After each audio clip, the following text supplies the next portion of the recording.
ela é um pouquinho diferente do que a gente viu até aqui, e ela eu acho ela bastante interessante porque ela condensa dois mecanismos diferentes. A gente vai ver a reação de Claisen-Schmidt hoje, e essa reação, ela mistura, ela agrupa uma condensação aldólica a uma reação de eliminação, formando uma dupla ligação. Então, eu acho bem interessante porque ela consegue misturar dois mecanismos diferentes, certo? O roteiro está lá no AVA, vocês já podem checar. Deixa eu abrir aqui para mostrar para vocês antes de a gente começar.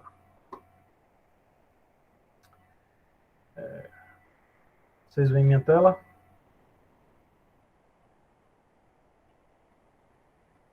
Sim, professor. Pronto, beleza. Bom, é isso. Então a gente vai falar hoje sobre a reação de Claisen-Schmidt.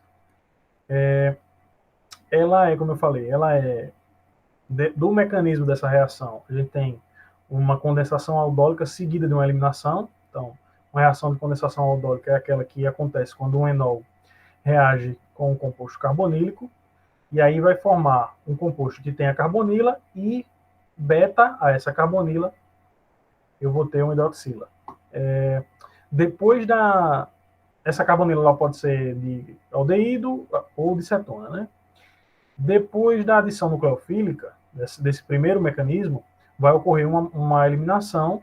Então, tem a saída de uma molécula de água e a formação de uma ligação dupla. Então, eu fico com uma cetona conjugada a uma dupla ligação. Quando o aldeído, um dos compostos carbonílicos presentes, quando o aldeído é aromático, ele vai ser condensado com enolato, formando, reagindo com acetona ou um aldeído alifático, para gerar esse composto alfa-beta insaturado. Essa reação é chamada de reação de Claisen-Schmidt, quando eu tenho um aldeído aromático reagindo com o outro composto carbonílico, seja ele aromático ou alifático, não importa, mas eu preciso ter pelo menos um aldeído aromático, certo? Então, primeiro, eu tenho a adição à carbonila, eu tenho a formação do enol, né, por isso a gente precisa de uma base. Depois da formação do enol, eu tenho a adição à carbonila, e essa adição leva à formação de um alcóxido e depois de um álcool. E, por fim, eu tenho a reação de eliminação formando a dupla ligação, certo? Então, essa reação de Claisen-Schmidt é muito usada para fazer, para preparar chalconas, por exemplo. São metabólitos secundários bem comuns em plantas. O experimento que a gente vai fazer hoje, ela é uma variação dessa metodologia mais clássica, que foi desenvolvida por Raman e colaboradores, e ela ocorre sem aquecimento. A gente vai usar acetona como... não vai usar solvente, o único solvente vai ser a própria acetona, que vai participar da reação. A gente vai usar o benzaldeído, nesse caso aqui, da reação de hoje, a gente vai usar um benzaldeído substituído, então vai ser o 4-etil-benzaldeído. É o mesmo mecanismo, é o mesmo tipo de reação aqui, só que na posição 4 eu tenho um grupo etil, certo? E aí a gente vai usar o hidróxido de sódio como base. Essa reação, ela, diferente das que a gente viu até aqui, ela não vai ser feita num balão, ela vai ser feita na própria vidraria, onde eu vou misturar esses componentes. Então, eu vou usar um almofariz e um pistilo para misturar a acetona, o aldeído e a base. E aí a nossa intenção é formar um composto carbonílico beta-insaturado, certo? Alfa-beta-insaturado, desculpa. Uma coisa interessante da reação de Claisen-Schmidt, principalmente desse tipo de modificado, é que eu posso juntar os três componentes, a base e os dois compostos carbonílicos, sem me preocupar em formar produtos secundários de reação. Por quê? Nesse caso aqui, a gente tem uma acetona simétrica, então é ela que vai formar o enol. Vocês devem lembrar, né? O enol ele vai ser formado através da desprotonação desse carbono alfa. Como ela é simétrica, tanto faz desprotonar esse carbono ou esse carbono, vai levar ao mesmo enol. E aí, esse enol é que vai adicionar a carbonila do aldeído. No caso do aldeído, como ele é aromático, eu não tenho como enolizar esse aldeído. Então, o único enol formado vai ser a partir da cetona. Então, eu só tenho um caminho para a reação seguir. Por isso que essa reação ela é feita de forma bem simples. Eu não preciso me preocupar muito em evitar a formação de compostos secundários. Então, a gente vai usar como reagentes o 4-etilbenzoaldeído, a acetona, e a base vai ser o hidróxido de sódio. Depois a gente vai acidificar esse meio, acidificar levemente esse meio com solução de HCl, 2 molar, vai fazer uma extração com diclorometano, lavar com água destilada, e vai usar 1 grau ou almofariz e um pistilo para a mistura. E os compostos líquidos vão ser adicionados com a ajuda de uma pipeta de pastilha. Certo? Então, um procedimento bem simples. A gente vai adicionar no almofariz o 4-etilbenzoaldeído, 671 mg, 1 ml de acetona e 40 mg de hidróxido de sódio. Então, a gente vai misturar, eu vou mostrar para vocês no vídeo, esses 3 reagentes. Depois vai macerar com a ajuda de um pistilo por 5 minutos. Então, o tempo da reação é bem curto. Depois de passados esses 5 minutos de maceração, a gente vai adicionar HCl a 2 molar, até atingir pH 5. Durante essa reação, o pH desceu um pouquinho mais do que eu esperava, né? Ficou abaixo de 5. Vou mostrar para vocês no vídeo. Então, a gente vai lavar depois com bicarbonato, para neutralizar esse meio. E aí vai extrair com o diclorometano, lavar a fração orgânica com água e solução saturada de NaCl, secar em rota evaporador, pesar e analisar por GC. No caso do experimento de hoje, eu usei o GC FID, não o GCMS, porque no dia que eu gravei o vídeo o GCMS estava em manutenção, certo? Mas aí eu vou passar para vocês o resultado no final. Depois que fizer essa análise por GC FID, a gente faz o cálculo do rendimento. Beleza? Alguma dúvida até aqui?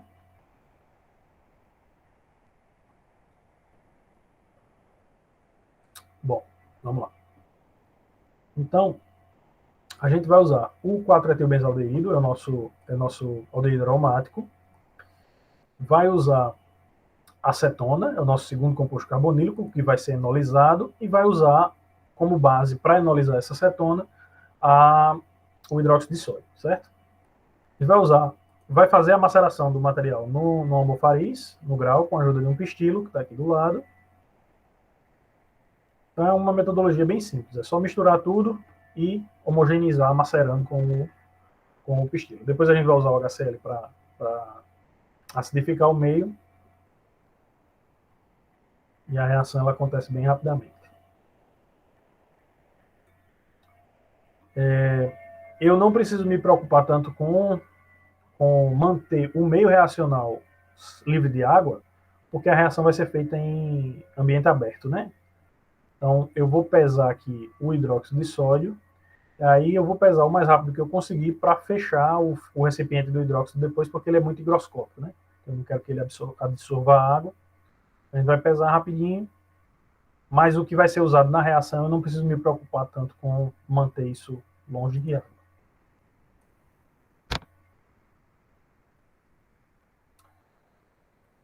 A gente coloca o hidróxido,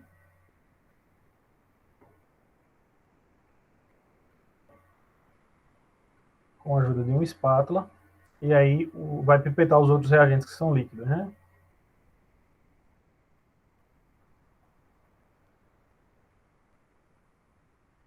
A gente vai adicionar o 4-etilbenzoaldeído.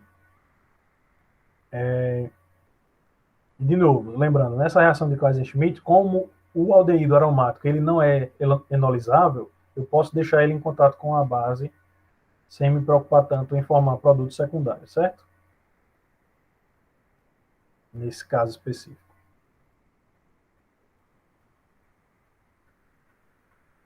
Vai colocar o 4-etilbenzoaldeído, pegar outra pipeta e colocar acetona.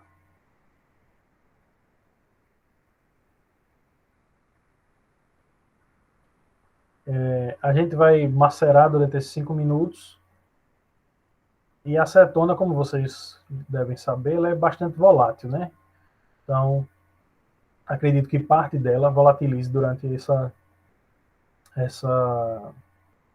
procedimento reacional. Mas ainda assim a gente vai ver que a reação vai acontecer. Ou vocês vão ver no final, né? Então a gente adicionou os 3 reagentes no almofariz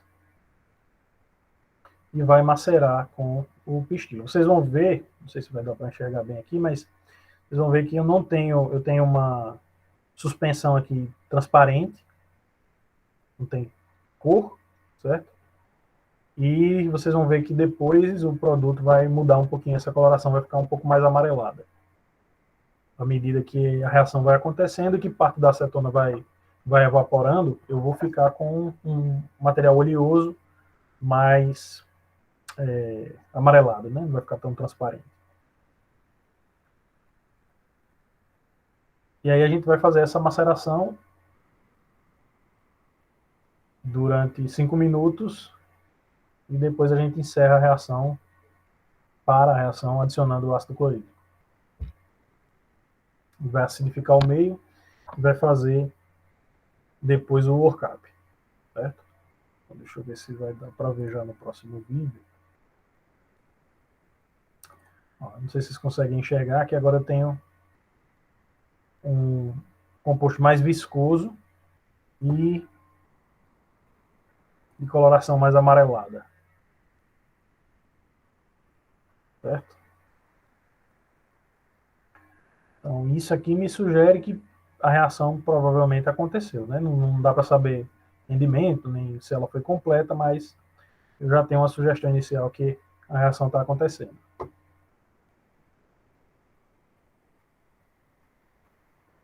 Ó, bem mais amarelado. E aí a gente vai adicionar o ácido clorídrico e vai acompanhar com o papel indicador. Não sei se eu gotejei muito rapidamente, mas o pH desceu mais do que eu pretendia, né? Vocês vão ver quando eu comparar com o papel indicador que o pH não ficou em 5. Então, para tentar corrigir isso, quando eu faço o workup e faço a extração com diclorometano, eu vou lavar essa solução de diclorometano com bicarbonato para neutralizar, né? Já que o pH desceu demais, eu vou elevar ele um pouco. A gente macera também, mistura bem o HCl, vai colocar um papel indicador.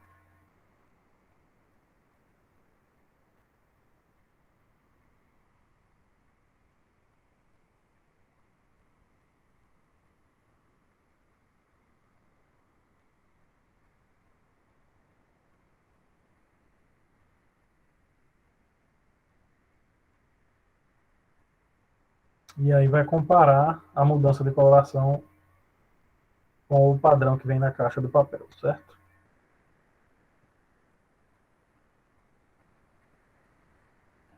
A intenção era que o pH ficasse em torno de 5.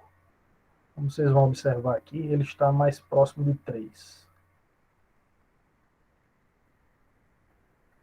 Por isso que eu vou lavar depois com bicarbonato, certo? O pH desceu um pouquinho a mais do que eu pretendia.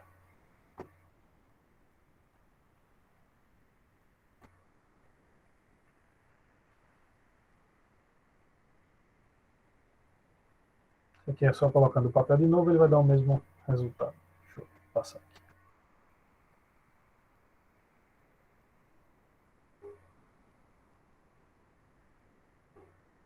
Certo, então eu vou adicionar água, vou transferir para um funil de separação para fazer a extração. Então, como vocês devem lembrar da extração líquido-líquido, eu monto lá o meu argola no suporte universal com o funil de separação. Vou transferir a minha mistura reacional para o funil.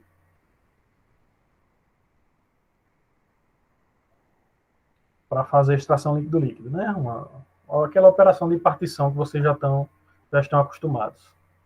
E vai fazer a extração com diclorometano.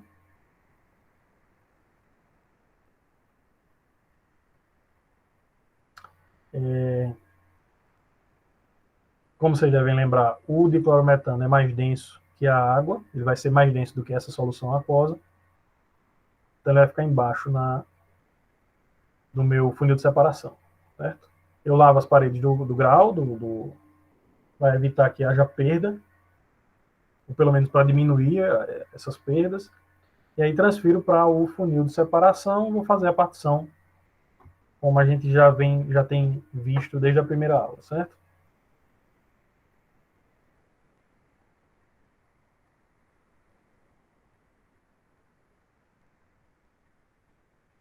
Partição líquido-líquido, vocês já estão acostumados. Deixa eu adiantar um pouquinho.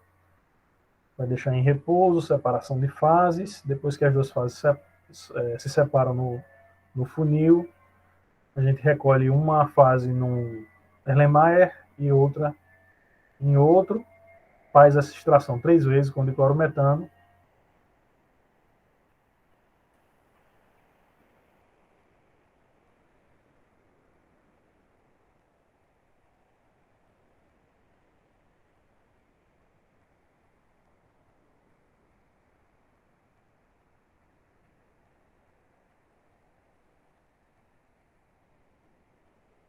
Faz a extração com diclorometano 3 vezes. Deixa eu adiantar um pouquinho.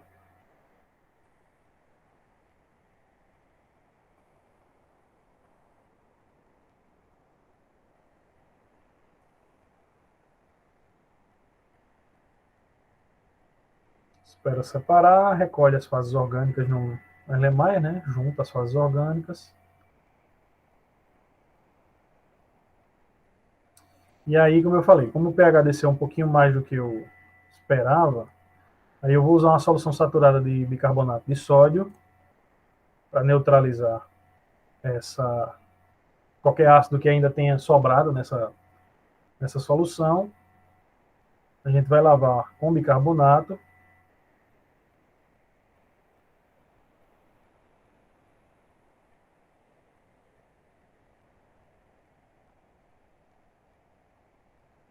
Não sei se dá para ver que ele emulsifica rapidamente, mas é o bicarbonato reagindo, ó. Ele fica branco assim, porque ele emulsifica rápido por conta da reação do bicarbonato com o ácido, né? Então a gente neutraliza esse ácido antes de lavar com água e lavar com solução saturada de NaCl, certo?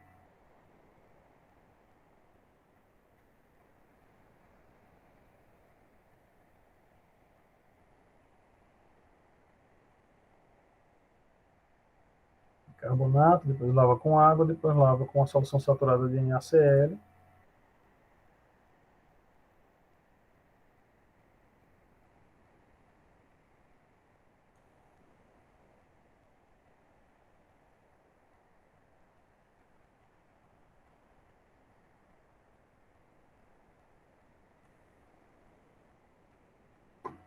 Por fim, a gente vai deixar secando em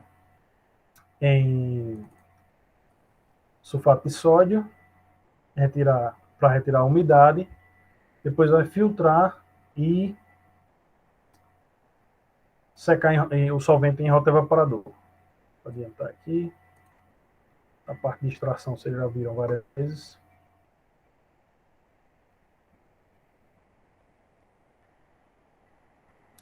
Então a gente seca em sulfato de sódio. Deixa em repouso no sulfato por meia hora. Depois filtra e leva ao evaporador rotatório.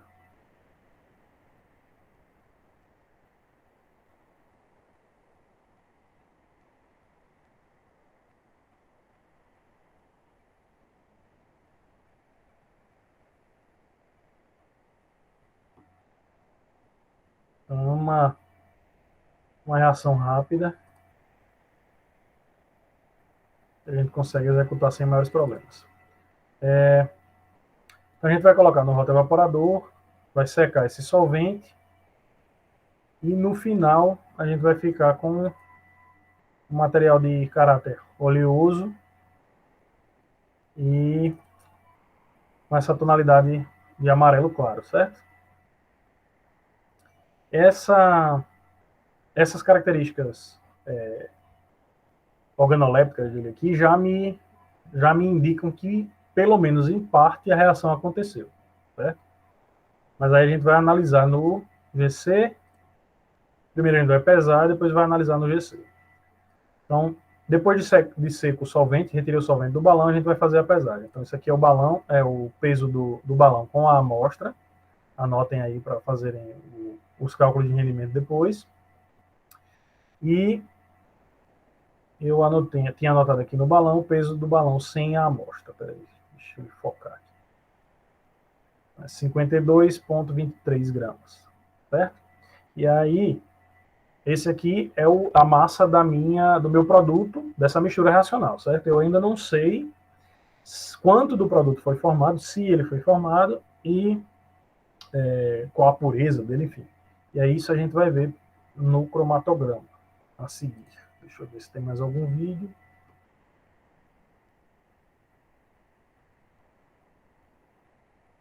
Não, isso aqui é de outra coisa. Certo, então, a gente obteve esse produto e, como eu falei para vocês, eu usei o GC Feed para essa reação, mas a gente vai ter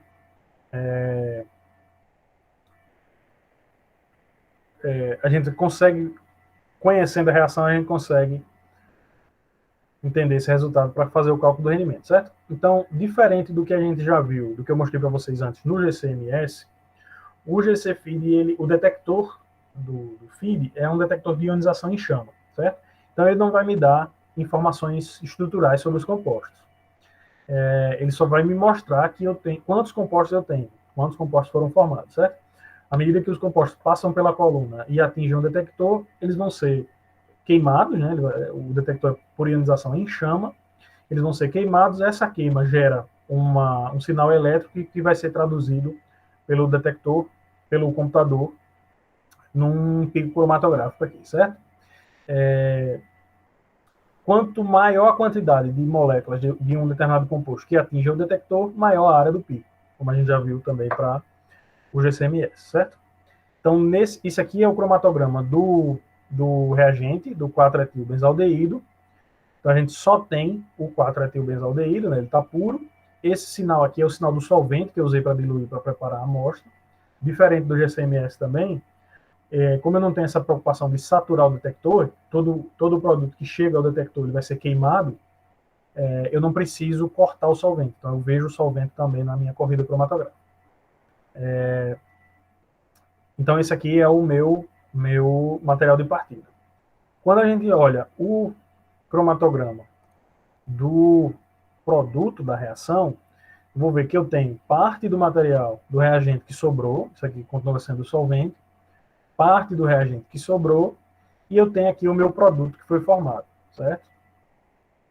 Então, esse aqui é o produto da reação de Claisen-Schmidt, né, da condensação. E aí vocês vão usar, para calcular o rendimento associado à área desse pico aqui, certo? Então, aqui eu tenho as duas áreas, deixa eu colocar lá no chat. Eu tenho as duas áreas.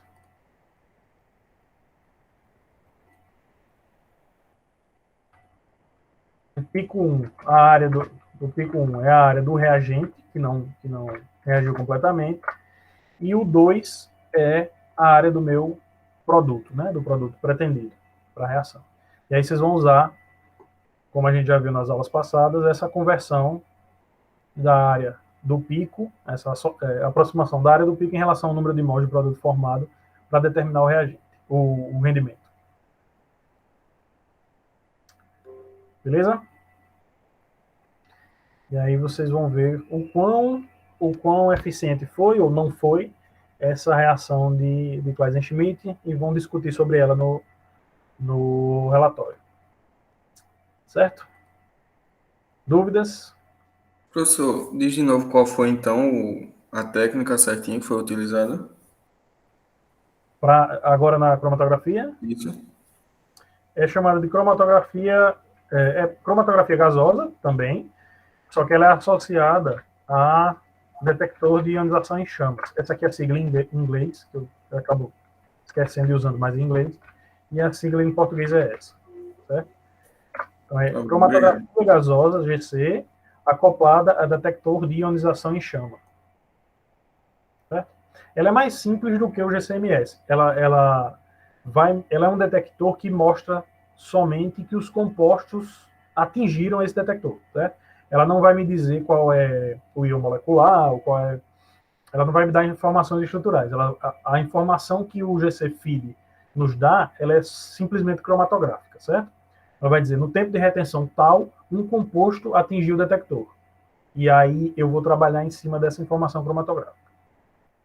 E como a gente sabe que foi o segundo pico, que foi o produto? Então, eu conhecendo o mecanismo da reação, eu sei que esse é o produto que pode ser formado na reação. E aí por isso que eu injetei primeiro o reagente, para eu saber qual o tempo de retenção dele. Sabendo o tempo de retenção dele, eu sei que o segundo pico é o produto. Deixa eu mostrar aqui. Ah, sim, primeiro você colocou somente o reagente, né? Mas deixa eu ver se eu acho aqui. Peraí.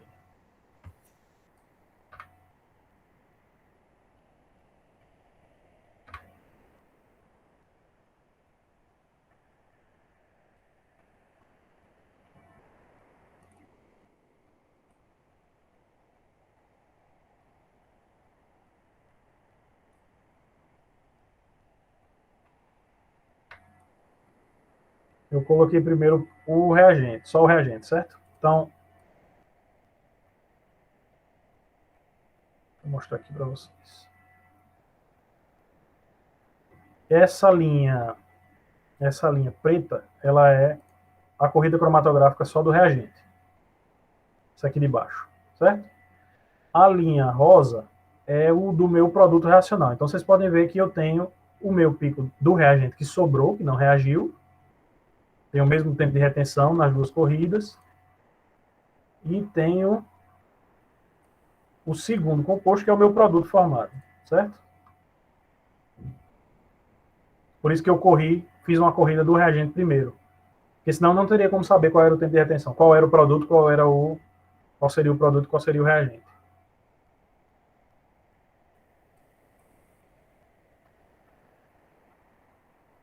Beleza? Deu para entender? Sim, sim. Pronto. Mais dúvidas? Cícero, quer falar alguma coisa? Eu falei sim, deu para entender. Pronto, beleza. Deixa eu parar aqui a gravação.